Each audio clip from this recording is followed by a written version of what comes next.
యెహోషువ పక్షా నుండి అద్భుతాన్ని చేశాడు.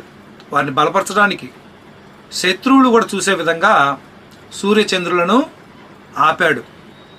అలాగే మనం గమనించినట్లయితే వీరిని అందరినీ ఎందుకని నిర్మూలన చేస్తున్నాడు దేవుడు అంటే, గుర్తుపెట్టుకోండి, ఈ కనాను దేశంలోనే ఇక్కడ ఎవరు జన్మించాలి?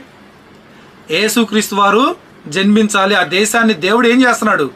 ప్రక్షాళన చేస్తున్నాడు. ఏం చేస్తున్నాడు? పవిత్రపరుస్తున్నాడు. దేవునికి అసహ్యమైనవి నీచ కార్యాలు, నీచ ఆచారాలు, నీచ వ్యవహారాలు, నీచ సంబంధాలు కలిగి ఉన్నటువంటి ఆ దేశాన్ని దేవుడు ఏం చేస్తున్నాడు?